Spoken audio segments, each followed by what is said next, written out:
जय श्री कृष्ण सभी भाइयों को। मैं ओम यादव स्वागत करता हूं आप सभी लोगों का आज के इस वीडियो में। दोस्तों, आज हम बात करने वाले हैं एक बार फिर से इतिहास चोरों के बारे में। इतिहास चोरों के बारे में बात करना इसलिए भी ज़रूरी हो गया है क्योंकि अब इन लोगों ने हद पार कर दी है। अब ये लोग यादवों के सबसे बड़े शक्तिशाली राजवंशों में से एक देवगिरी यादव राजवंश को भी यादवों से चुराने का काम कर रहे हैं। सोशल मीडिया पर झूठे तथ्य, झूठे सबूत देकर देवगिरी यादव राजवंश को भी ये लोग यदुवंशी राजपूत साबित करने में लगे हुए हैं। यदुवंशी राजपूत कहने का मतलब ये होता है कि देवगिरी के यादवों का संबंध अहीरों से नहीं है। अब इन मूर्खों को कौन बताए कि यादव और अहीर एक ही होते हैं। इसके ऊपर मैंने ऑलरेडी बहुत सारी वीडियोस बनाई हैं, आप लोग जाकर देख सकते हैं। तो आज के इस वीडियो में मैं इन लोगों के झूठे दावों की पोल तो खोलूँगा ही, इसके साथ ही साथ ऐसे साक्ष्य और प्रमाण भी दूंगा जिससे ये सिद्ध हो जाएगा, साबित हो जाएगा कि देवगिरी के यादवों का संबंध अहीरों से है और वो स्वयं अहीर ही थे। इसके अलावा आज की इस वीडियो में आप लोगों के सामने देवगिरी यादव राजवंश का संपूर्ण इतिहास आप लोगों को बताऊंगा और आप लोगों को यकीन मानिए गौरवान्वित महसूस होगा अपने यादव होने पर। इसके वजह से हो सकता है वीडियो थोड़ी सी लंबी हो जाए, लेकिन यकीन मानिए वीडियो में आपको बहुत सारी जानकारी मिलेगी। तो चलिए आप लोगों का ज़्यादा वक्त ज़ाया ना करते हुए हम लोग इस वीडियो को शुरू कर देते हैं। तो दोस्तों, स्क्रीन के ऊपर आपको ये गैजेटियर नज़र आ रहा होगा। ये महाराष्ट्र का गैजेटियर है। एक तरफ इसमें इंग्लिश में लिखा हुआ है, उसके बगल में मैंने हिंदी में अनुवाद करके लिखा है ताकि आप लोगों को समझने में आसानी हो जाए। आइए देखते हैं इस गैजेटियर में आखिर लिखा क्या है। महाराष्ट्र गैजेटियर के अनुसार इसमें लिखा है कि नासिक में मिले एक शिलालेख के अनुसार 5वीं शताब्दी की शुरुआत में देश एक अहीर राजा के अधीन था। ताप्ती से देवगढ़ की भूमि को अभीरा कहा जाता था या ग्वाला क्षेत्र कहा जाता था।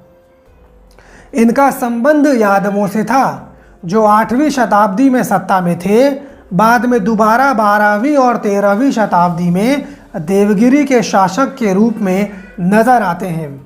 इसी में आगे भी लिखा गया है कि अहीरों का शासन असीरगढ़ गवलीगढ़ में हुआ करता था और इस गैजेटियर को आप विस्तार से पढ़ेंगे तो आपको मालूम चलेगा कि गवली, ग्वाला, अहीर ये सब एक ही है।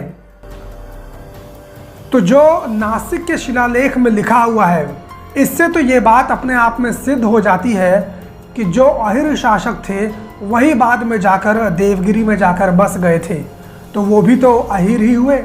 आपको मैं बता दूं, पूरे खानदेश के ऊपर ईश्वर सेन अहीर नाम के शासक का साम्राज्य हुआ करता था और कहा जाता है कि ईश्वर सेन के ही आगे चल के पीढ़ी के लोग देवगिरी में यादव साम्राज्य की स्थापना करते हैं।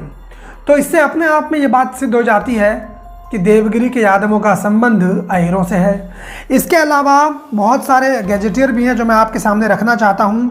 ये खानदेश का गैजेटियर है, इसमें देवगिरी या गवली राज को एक ही बताया गया है। ये बॉम्बे का गैजेटियर है, इसमें भी गवली राज ही कहा गया है देवगिरी के यादवों के लिए। ये खानदेश का इंपीरियल गैजेटियर है, इसमें भी देवगिरी को गवली राज बोला गया है। आज भी खानदेश में गवली अहीर समाज की संख्या बहुतायत में पाई जाती है।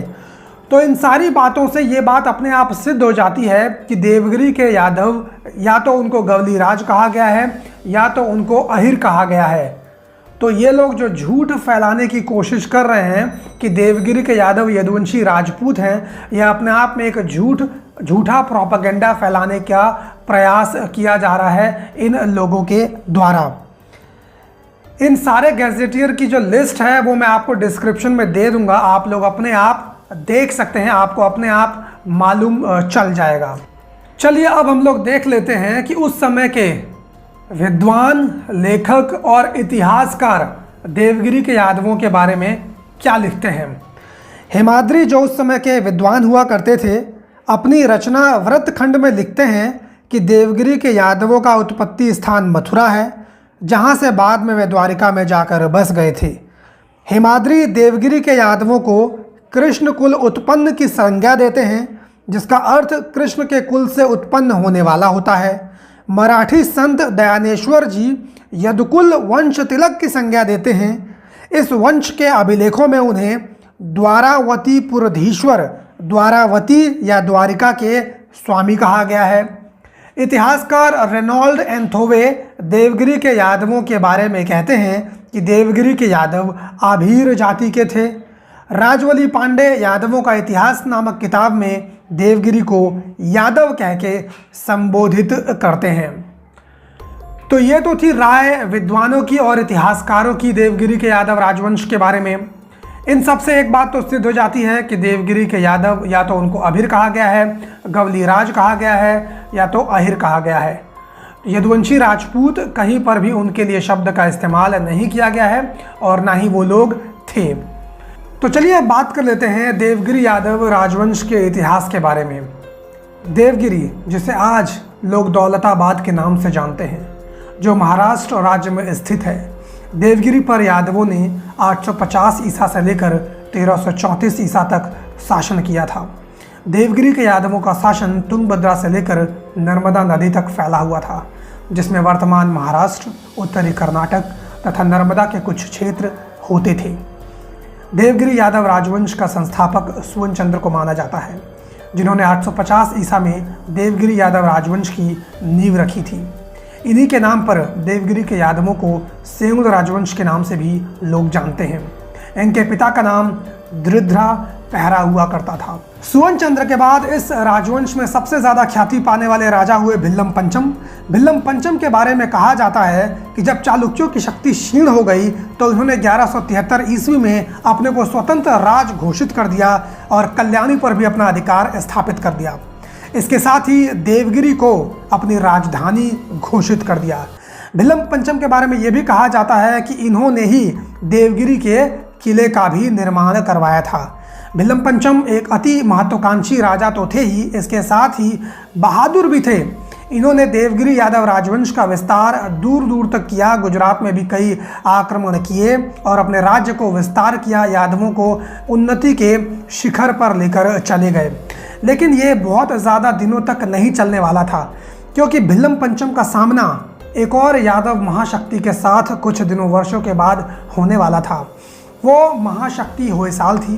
होयसाल यादव साम्राज्य द्वार समुद्र, जो आज वर्तमान में मैसूर के नाम से जाना जाता है, वहाँ पर हुआ करता था। द्वार समुद्र यानी मैसूर के राजा हुआ करते थे बल्लाल द्वितीय। बल्लाल द्वितीय एक अति महत्वाकांक्षा राजा तो थे ही, इसके साथ ही बहादुर भी थे। वो भी अपने राज्य का विस्तार करने के लिए दूर दूर तक अनेकों युद्ध लड़ा करते थे और इसी महत्वाकांक्षा को पूरा करने के लिए उन्होंने देवगिरी के ऊपर भी आक्रमण करने का निश्चय किया और कुछ वर्षों के बाद उन्होंने देवगिरी के ऊपर आक्रमण किया। इस तरह से एक तरफ भिल्लम पंचम की यादव सेना थी, दूसरी तरफ होयसाल यानी बल्लाल द्वितीय की यादव सेना थी। दोनों सेनाओं के बीच में भीषण युद्ध होता है, खून बहते हैं, लाशें बहती हैं, बहुत सारे लोग मारे जाते हैं। अंत में विजय होयसाल की होती है, बल्लाल द्वितीय की विजय हो जाती है और भिल्लम पंचम बुरी तरह से परास्त हो जाते हैं और वीर गति को प्राप्त हो जाते हैं।